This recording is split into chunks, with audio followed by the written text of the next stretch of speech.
jàmm rek comme ni ma koy waxee rek avec l'ambassadeur du football local bëgguma rek comme li may wax rek chaque jour muy ci alerte muy ci contribution comme Asma Moun rek comme li may wax rek man footballu Sénégal rek moo ma ñor bëgguma rek lu dul sunu football bi dem ci kanam a kanam comme ni may waxee def nañ réaction ak El Hadj Ousseynou Diouf mu ànd ak Augustin Senghor comme ni may waxee rek AIFS Amicale des internationaux de football du Sénégal ma gis si nag benn esprit boo xam ne mën naa wax ni esprit bu baax la esprit démocrate la parce que comme ni may wax rek am na ci ñoo xam ne ñi ngi ànd ak maître Augustin Senghor am ñi nga xam ne tamit ñi ngi ànd ak Cheikh Tidiane Seck bi nga xam ne tamit day soutenir candidature Ablaye Fall comme ni ma koy waxee rek bëgg rek lépp li nga xam ne rek moo xew maanaam muy ambiance mu ay vision yi nga xam ne rek moo am ci avant élection yi rek bëgg naa ngeen koy seetaan ci Bantamba TV di ko seetaan nag ak ki leen koy defal rek muy l'ambassadeur du football local moo war a waxtaan ak nag Salif Diaw l'international ki nga xam ne rek gis nañ ko macha allah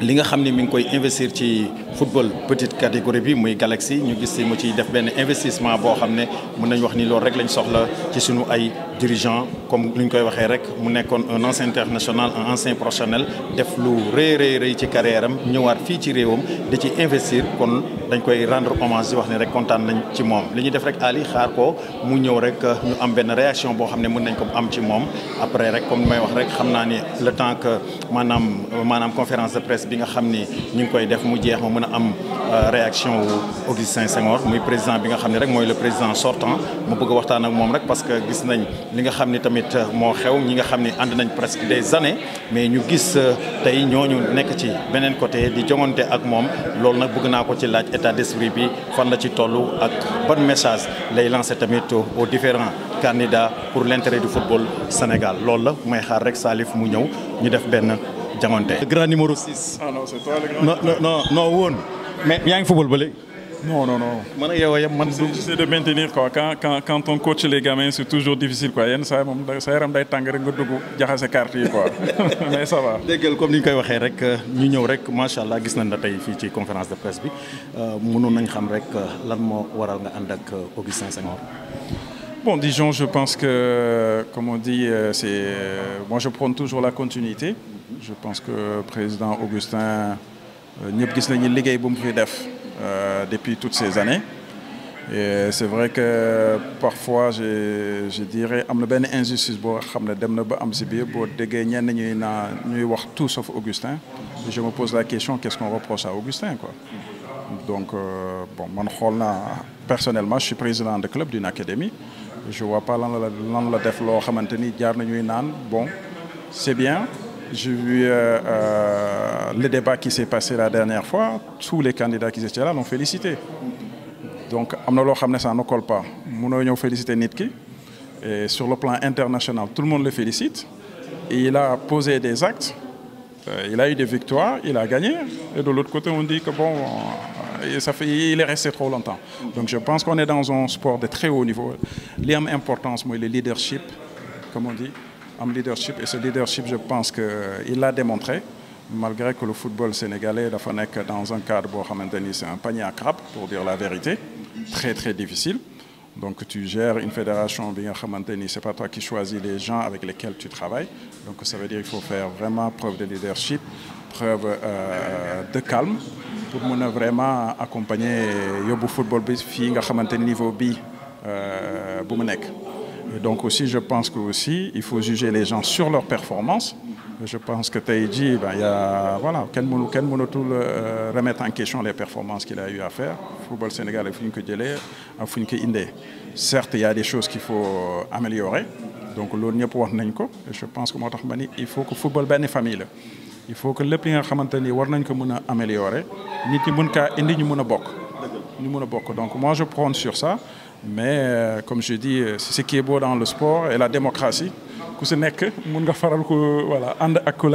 Et moi aujourd'hui, je prône pour la continuité et je demande au club de prôner aussi pour cette continuité, cette stabilité. Je pense que le football sénégalais, depuis le comité de normalisation, il y a eu des textes qui ont été mis en place pour vraiment garder une certaine stabilité. Et je pense que même il y a eu des fédérations qui ont eu des turbulences. Qui demande conseil à la fédération sénégalaise, comment vous avez pu faire pour avoir une certaine stabilité. Et donc c'est dans ce sens-là. Et nous avons des échéances importantes. On n'est pas loin. Hier, je parlais avec l'association par exemple, des présidents des clubs du beach soccer. Et je l'ai dit, peut-être que la première Coupe du Monde qu'on va ramener au Sénégal, ce sera avec le beach soccer. Mais c'est faisable. Vous voyez. Donc c'est juste pour dire, quoi. Donc il y a un avancement et il faut juger les gens par rapport aux actes qu'ils ont posés. Moi, c'est tout simplement par rapport à cela qu'aujourd'hui, j'appuie la candidature de Maître Augustin Senghor. Et aussi, au-delà de tout cela, je pense qu'il a été nommé comme le meilleur président de fédération de l'Afrique. Donc c'est quelqu'un aujourd'hui, le football sénégalais les doit. Donc war nañ ko delloo loolu. Au-delà de tout cela, donc dire aux acteurs du sport que c'est l'unité qui nous permet d'avancer. Et tey jii c'est dommage qu'il y ait, comme on dit, plusieurs camps. Mais je pense que bu ñu xoolee comment les élections se sont passées récemment, il y a eu beaucoup de candidats qui sont remis ensemble pour toujours continuer à prôner cette unité. On a vu tout à l'heure aussi au niveau de la salle certains candidats que je dirais certains qui étaient opposants dans la ligue amateur et qui sont là aujourd'hui ensemble. Donc c'est ça la beauté du football sénégalais vraiment. Quel message ngay lancer aux votants et aux différents candidats pour l'intérêt du football sénégalais? Mais aux votants, je pense que, comme on dit, le Sénégalais, nous sommes très émotionnels. Donc, moi, temps il est passé, un slogan, tout sauf Augustin. Ça n'a pas de sens. Donc, il faut poser des arguments. Ce n'est pas juste dire un slogan, tout sauf Augustin, parce qu'on le reproche qu'il y a Gnefi. Mais il y a des candidats, donc je ne vais pas citer des noms, il y a des gens qui sont là, Augustin. Donc nous, ce qui nous intéresse, nous sommes des compétiteurs de haut niveau. Ce qui nous intéresse, c'est la performance. Ce n'est pas, comme on dit, les guéguerres de positionnement pour des postes de prestige et autres. Donc c'est les performances. Donc ce que je fais appel aux candidats, que de façon responsable, avec un recul, pas aller voter parce que c'est l'émotion, parce qu'on suit les vagues, mais de réfléchir au candidat ku si nekk lan la jot a def fi kan la ñu gën a wóolu et puis de façon démocratique ñu voter. Ceux qui auront perdu aussi mën a dem féliciter comme ça a été le cas je pense que hier mën a féliciter les gagnants et puis lépp loo xamante ne war nañ ko mën a indi pour ceux qui ont gagné pour l'intérêt du football sénégalais parce que c'est pas les individus qui comptent et souvent les gens ils font un peu l'amalgame. Donc du individu ñoo compté c'est l'intérêt du football sénégalais moo am solo. Donc je pense que bu ñu xoolee tous les candidats qui ont été présents, il y en a qui ont amené des projets qui sont très intéressants à tous les niveaux. Donc voilà, il faut qu'on garde cet esprit sportif sans qu'on me dans l'animosité, mais aussi avec du respect. Et c'est pour ça que j'ai apprécié de voir plusieurs concurrents qui sont là aujourd'hui dans la salle. Il n'y a aucune animosité, ils se sont félicités. Aujourd'hui, peut-être qu'ils étaient divisés sur d'autres votes, mais aujourd'hui, sur des votes au niveau de la présidence, ils sont là ensemble. Et je pense que c'est ça la beauté du football sénégalais. Je suis dans l'esprit, parce que je suis collègue, AIFS, je connais AIFS, Cheikh Ahmed Tidiane Seck, parce que je suis le président. Et nous, tous, il faut adhérer, il faut nous esprit boo xam ne le président mi ngi ak beneen candidat mais dañu gis certains anciens internationaux dañu nekk ci différents candidats yi esprit boobu noo koy dundee.